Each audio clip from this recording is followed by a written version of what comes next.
मित्रांनो, ट्रॅफिक पोलीसकडनं 20-20 हजाराचे चलान मारण्यात आलेले आहेत नागपूर मुंबई समृद्धी महामार्गावरती. तर ते चलान कसले होते? फॅन्सी नंबर प्लेटचे तर नाही, विदाऊट सीट बेल्ट नाही, ओव्हर स्पीडिंगचे तर नाही.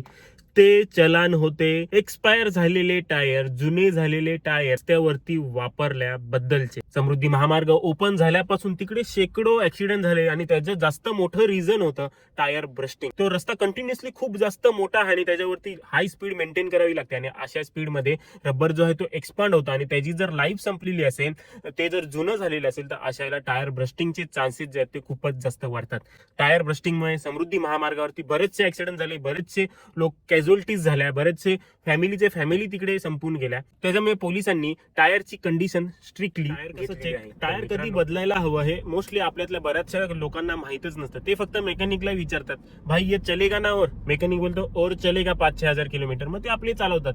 मेकॅनिक बोला नाही बदलना पडेगा, तर मी ते बदलून टाकतात. त्यामुळे त्यांच्यावर अवलंबून न राहण्यासाठी हा पूर्ण व्हिडिओ पहा. तुम्हाला तुमचं समजेल की मला माझ्या गाडीचे टायर कधी चेंज करायचे आहेत, जेणेकरून लवकर देखील चेंज करावे लागणार नाही आणि उशिरा देखील चेंज करावे लागणार नाहीत. मित्रांनो, तुम्हाला हे तर नक्कीच माहित असेल की आपल्या टायरवरती ट्रेडवेअर इंडिकेटर असतो की ह्या लेवलला आल्यानंतर आपल्याला चेंज करायचं आहे. तर सगळ्यांनाच माहित असतो, परंतु त्या व्यतिरिक्त देखील बरेचसे कारण असतात, 5-6 कारण, ज्याच्यासाठी आपल्याला नवीन टायर देखील बदलावा लागू शकतो आणि तसा टायर गाडीमध्ये ठेवणं रिस्की आपल्यासाठी होऊ शकतं. आता उन्हाळा येतोय, त्यासाठी आताच तयार राहणं गरजेचं आहे. माझ्या देखील स्वतः गाडीचे टायर जे आहेत ते जुने झाले आहेत आणि मी ते आता नुकतंच लगेच 1-2 दिवसामध्ये चेंज करणार आहे. त्याबद्दलची देखील व्हिडिओ तुमच्यासोबत शेअर करणार आहे. कुठला टायर, कुठली क्वालिटी किंवा काय कसं काय, त्यामुळे आपल्या चॅनलला सबस्क्राईब करायला विसरू नका. तर चला मित्रांनो, व्हिडिओला सुरुवात करूया आणि पाहूया की कुठल्या गोष्टी आपल्याला लक्षात ठेवायच्या आहेत. एक तर तुम्हाला मी सांगितलं की प्रत्येक टायरवरती ट्रेडवेअर इंडिकेटर जे आहेत ते दिलेले असतात. तर ते जर समान लेवलला आले तर आपल्याला चेंज करायचं असतं, हे तर तुम्हाला माहिती आहे. त्याच्यासोबतच जर समजा आपल्यातली बरीचशी लोक जे आहेत ती गाडी फक्त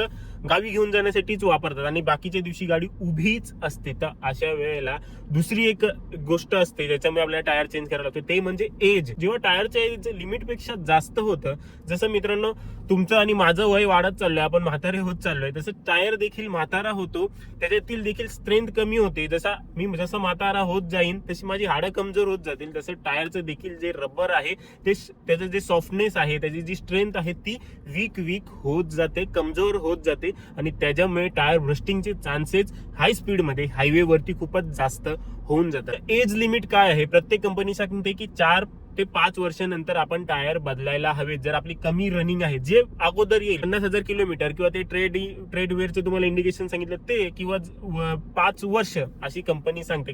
काही कंपनी तर अजून कमी सांगतात, परंतु जास्तीत जास्त जर तुम्हाला ठेवायची असतील तर जास्तीत जास्त 6 वर्ष ठेवायचे आहेत. तुमची गाडी रन होत नाहीये, काही होत नाहीये, पण 6 वर्षापेक्षा जास्त आपल्याला ठेवायचे नाही. भले त्याची ट्रेड तशी असो, भले तुमची गाडी 10,000 किलोमीटर चाललेली असो, त्याच्यानंतर तेच टायर वापरणं खूप जास्त रिस्की होऊन जातं. तर एक गोष्ट झाली की एज, आणि दुसरी गोष्ट आहे क्रॅक्स. आपल्या टायरवरती जर तुम्हाला असे ट्रेडवरती मोठे क्रॅक दिसायला लागले, याचा अर्थ त्याची स्ट्रेंथनिंग म्हणजे मजबूती जी आहे ती कमी व्हायला लागली आणि त्या क्रॅक मधून तो टायर कधीही फुटू शकतो, पंक्चर होऊ शकतो आणि अशा वेळेला जीवाचा धोका होऊ शकतो.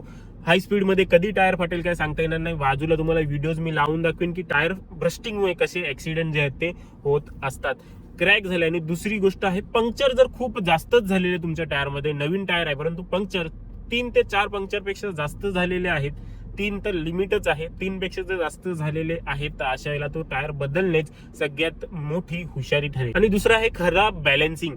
कधी काय होतं, आपण अलाइनमेंट जवळ, बॅलन्सिंग जवळ लक्ष देत नाही आणि आपण गाडी तशीच चालवत जातो, तर काय होतं, टायर एका बाजूनी घासला जातो आणि बाहेरच्या बाजूनी चांगला असतो, किंवा बाहेरच्या बाजूनी घासला जातो आणि आतल्या बाजूनी चांगला असतो. त्याच्यामुळे काय होतं, टायर जो आहे तो अनइव्हन होतो, म्हणजे हा भाग खाली होतो आणि हा भाग वर होतो. तर अशा वेळेला जो तो वरचा जो भाग आहे तो जास्त घासल्यामुळे, त्याच्यावरती फक्त जास्त लोड आल्यामुळे तिकडनं देखील टायर फुटतात, तिकडनं देखील टायर जे आहेत ते पंक्चर होतात, किंवा ते रिस्की होऊ शकतं हँडलिंगसाठी. हँडलिंग नीट होणार नाही योग्य रस्त्यावरती. जसं हा व्हिडिओ पहा, ती गाडी कशी लालवली हे झाली कारण की त्याची टायरची कंडिशन चांगली नव्हती, हँडलिंग बरोबर झाली नाही, त्याच्यामुळे गाडी जी आहे ती आउट ऑफ कंट्रोल झाली. आणि पुढील गोष्ट आहे वॉल डॅमेज. जेव्हा गाडी टायर आपला कुठल्या तरी दगडावरती लागतो, वॉल म्हणजे जी साईडची बाजू असते तिच्यावरती जेव्हा क्रॅक होतो, तेव्हा बरेचसे मेकॅनिक आपल्याला सांगतात की ह्याच्यावरती पॅच लावा, पॅच लावल्यावरती तुम्ही हा टायर वापरू शकाल पुढे अजून. अजिबात गरज नाही पॅच वगैरे लावण्याची. तिकडे पॅच लावला तर त्याची स्ट्रेंथनिंग कमी होते. कधीही तो टायर आपली साथ सोडू शकतो. वॉल वगैरे डॅमेज झालेला असेल तर त्याला एक्सचेंज करून घ्या, वॉरंटीमध्ये एक्सचेंज करा किंवा दुसरा नवीन टायर त्याच्या बदल्यात तुम्ही घेऊ शकता. तर मित्रांनो, ह्या काही गोष्टी आहेत. सगळ्यात महत्वाची गोष्ट जी आहे ती टायरची एजिंग. कारण की आपल्या महाराष्ट्रामध्ये, भारतामध्ये लोक खूप कमी गाडी चालवतात. Sunday to Sunday, Diwali to Diwali, गावी टू गावी असे जाण्यासाठी चालवतात. अशा वेळेला त्यांची टायरची जी आहे ती जास्त एजिंग होते. त्यामुळे तुमचे टायर जास्तीत जास्त 5 वर्ष वापरा. 5 वर्षानंतर जे ते रिस्की होऊन जाईल. तुमचा टायर जे ते रबर जो आहे तो हार्ड होईल. तुम्हाला नीट हँडलिंग मिळणार नाही. परत गाडी जी आहे ती एकदम स्टिफ चालेल, म्हणजे झटके पटापट आतमध्ये लागतील. नवीन टायर केले तर ते सॉफ्ट रबर असतो, मग त्याच्यामुळे चांगली हँडलिंग, त्याच्यासोबतच चांगलं कम्फर्ट वगैरे आपल्याला मिळून जातं गाडीमध्ये.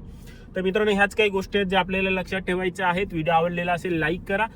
व्हिडिओ आपल्या चॅनलला सबस्क्राईब करून ठेवा. काही दिवसातच मी गाडीचे टायर चेंज करणार आहे. कुठले टायर वापरणार आहे, कसं काय आहे ते त्या व्हिडिओमध्ये तुम्हाला समजून येईल. तर मित्रांनो, आपल्या आजच्या व्हिडिओमध्ये एवढंच आणि भेटूया पुढच्या व्हिडिओमध्ये.